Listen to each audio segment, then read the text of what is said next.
Alors bonjour, mon nom est Alexandre Mathieu, je me présente. Voici la maquette que j'ai construite pour mon projet personnel de 5e secondaire à l'école secondaire Vaudreuil dans le but du programme d'éducation internationale. Alors, mon projet personnel consiste en une création à caractère technologique. Il s'agit ici d'une maquette d'une montagne russe que j'ai inventé le tracé moi-même. Pour vous donner une idée, la maquette tient sur une planche de plywood, de contreplaqué, qui fait 3 pieds de largeur par 8 pieds de long. Alors, pour construire notre maquette, j'ai commencé par construire tout par l'envers pour pouvoir déterminer les hauteurs nécessaires. Alors, je vais vous donner un petit aperçu de quoi ressemble le tracé. La façon que ça marche, c'est que le train monte jusqu'en haut, manuellement. Rendu ici, la côte est juste correcte pour que le train puisse descendre. Il descend tranquillement. Il descend, prend la première courbe, descend, plonge, va atteindre la vitesse la plus rapide de tout le circuit en passant dans ce tunnel-ci, avec cette belle montagne en mousse de polyuréthane. Il remonte ici. Ici, on a une courbe inclinée. Avec les lois de la physique, ça permet de mieux faire coller le train à l'intérieur de la courbe, donc on peut atteindre une vitesse plus élevée. On rentre. Ici, on passe en dessous, c'est comme un petit pont, un petit bypass, et on remonte ici pour la grande spirale, communément appelée une hélice descendante. On retourne ici, on remonte un petit peu, on relève un petit peu, on revient sur une autre courbe sur le plat, on repasse dans le tunnel, une petite chicane pour ralentir, et on retourne à la station et on est prêt pour un autre tour. Pour vous donner une idée de la hauteur, à la hauteur atteinte à la plus grande, ici on a 16 pouces et demi de haut environ, ici 10 pouces et demi environ, et près de 13 pouces de hauteur pour la spirale. Alors, c'était la présentation.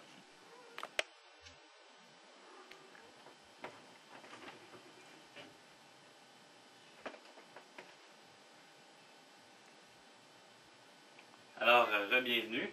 Oui, ce que j'ai oublié de vous préciser, c'est que ma montagne russe est complètement fonctionnelle. Donc, le petit train ici, là, il peut rouler sur ma maquette. Donc, ce que je vais faire, vous allez assister maintenant à une petite démo, une petite démonstration. Ce que je vais faire, c'est que je vais vous faire monter le train jusqu'en haut manuellement. Dans un haut, vous voyez, le train arrête par lui-même. Et avec une toute petite poussée, il devrait partir pour un petit tour. On y va.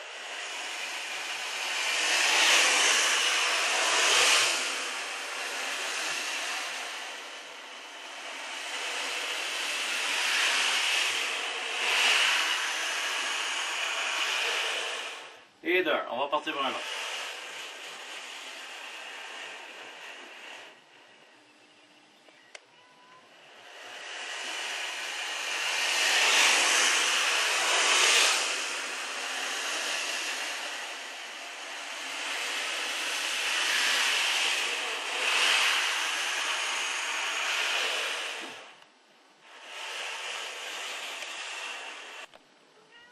Alors maintenant, ce qu'on va faire, c'est qu'on va retourner puis on va aller sur un autre angle.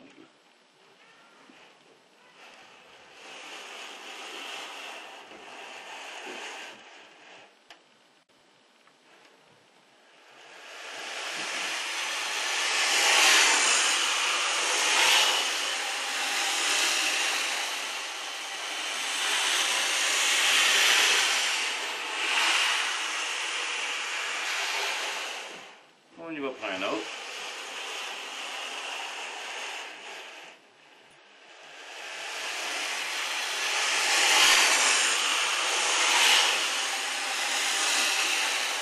Donc, vous pouvez voir quand même qu'il y a une grande vitesse qui est atteinte dans le bas. Il faut qu'elle perd toute son énergie avant d'arriver pour un autre tour.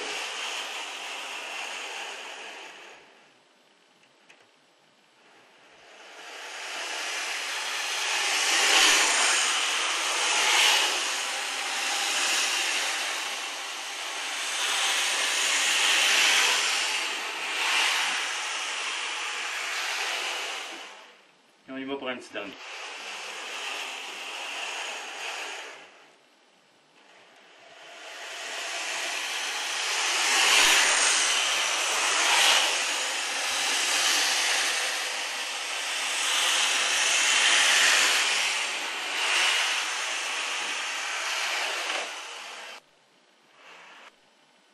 Alors, j'aimerais aussi vous spécifier que le train n'est pas suspendu, il n'est pas accroché après rien, donc il flotte toujours sur les rails, puis s'il tient la route, ben c'est à cause de la gravité.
Alors, voici maintenant les petits goujons de 1/8 de pouce qu'on a insérés pour stabiliser les plus gros poteaux. Donc, ça donne une meilleure stabilité, étant donné que ça ne peut pas vraiment bouger. C'était collé avec de la colle blanche à travers la base et dedans les supports ici en goujons de 1/2 pouce. Donc, en séchant, ça va établir une bonne résistance.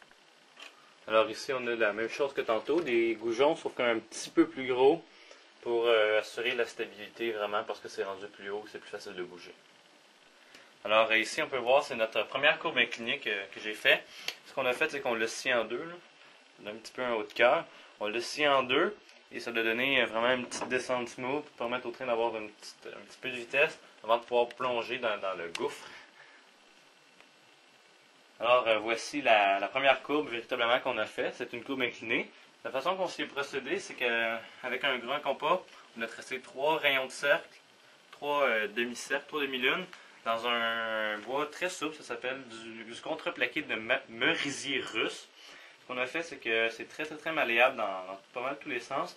On a mis de la colle blanche, on les a mis ensemble et on a squeezé, donc ça a rapproché le fond, ça a fait lever le fond, donc c'est ça qui a donné une légère courbe inclinée.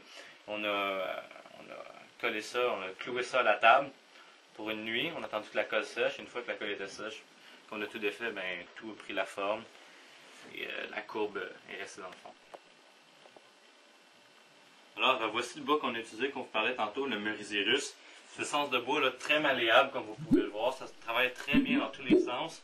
Il faut suivre le sens des fibres. Le cas pour même, ça se travaille très bien, c'est avec ça qu'on a fait nos courbes inclinées.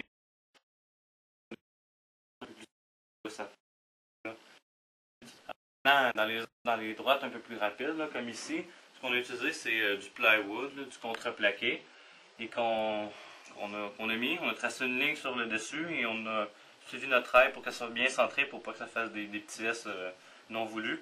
Et on a cloué ça, vissé ça à la base avec ici des goujons de 1,5 pouce de diamètre. On mettait comme ça, plantait, et on avait notre pente. Ce qui arrivait aussi, c'est qu'on les vissait par en dessous, on faisait des trous dedans, un à chaque extrémité. On perçait une vis, on mettait une vis dedans, et après ça, on positionnait, on prenait nos coordonnées, on allait percer par en dessous et on mettait une vis. Alors maintenant, voici le premier tunnel que j'ai fait. La façon que j'ai fait, c'est que j'ai utilisé du grillage de métal, communément appelé de la broche à poule. pour faire une espèce de coquille un peu plus rigide. Ensuite, j'ai mis avec des sacs de plastique, des sacs d'épicerie, sur le dessus pour faire quelque chose d'isolant. Et ensuite, avec de la mousse en bonbonne, en canette, on a fait des petites montagnes comme ça. Et ensuite, on a peinturé ça avec de la peinture en canette là, verte. Cette montagne-ci, maintenant, la façon qu'on s'y est procédé, c'est que c'est un bloc de mousse de polyuréthane, de la mousse pour isoler des tuyaux, pour faire de l'isolation. On a fait shooter une petite montagne. Ensuite, on a peinturé à la canette. Et ensuite, avec une aiguine, ben, on a fait un trou pour pouvoir faire un espèce de tunnel. Et puis, ce qu'on peut voir, c'est que pour le moment, il n'est pas fixé. Fait que ça nous permet de l'espace pour aller travailler. Alors, ici, on a une soudure. Ça, ici, c'est notre dernière soudure qu'on a faite pour boucler la boucle, compléter le circuit. Donc, ce qu'on faisait, c'est qu'on utilisait les rails d'échelle HO pour les trains miniatures. Et on les jointait ensemble avec des tout petits patins, qui appellent ça des petits patins. Fait qu'on coupe les petits morceaux de plastique de chaque côté, on les insérait. Et on faisait fondre une petite goutte de plomb ou d'étain là, pour s'assurer que ça fasse une belle soudure. Et ensuite, on l'y met au besoin. Alors maintenant, voici les petits clous qu'on a utilisés pour clouer les tracks. C'est des tout petits clous de... je ne sais plus du diamètre, mais ils sont extrêmement petits, extrêmement fins. Il faut faire très attention. Ce qu'on a fait pour les planter dedans, c'est qu'on utilisait un marteau et un poinçon à tête concave pour pouvoir avoir un bon contrôle de l'entrée. Mais il faut faire très attention. Vous voyez ici, il y en a un qui est déjà croche. Alors, voici la panoplie d'objets que j'ai utilisés pour le projet personnel. Je vais aller un petit peu en ordre de ce que j'ai beaucoup utilisé. Principalement, ce qu'on a utilisé, c'est l'outil polyvalent rotatif Dremel, le Mastercraft, pour percer des trous, couper du métal, faire des trous pour les petits clous. Ensuite, il y a eu beaucoup la perceuse. L'X-Acto a été beaucoup utilisé. Le marteau avec les petits clous et le poinçon à tête concave, pour pouvoir bien rentrer les petits clous. Les mini tournevis. De mini tournevis pour toutes sortes d'usages, des petites vis, des petits tournevis à tête plate pour surélever les tracks. Utiliser ici le fer à souder pour faire des soudures, de même que le petit sucker là, pour enlever le plomb superficiel avec le plomb. Le tournevis, la colle blanche, les aimants qui ont été très pratiques là, pour tout ce qui traînait, les clous, les vis, les morceaux de métal. Les mèches, ici on a le kit d'outils, tous les outils, toutes les mèches, toutes les pointes, tout ce qu'on a utilisé, les petits sableurs avec l'outil Mastercraft, une panoplie de vis, une panoplie de clous, les marteaux, comme j'ai dit, les petits patins, les scies à métaux, les gros cutters, les extensions, la grosse scie sauteuse, la grosse scie rotative. Voilà.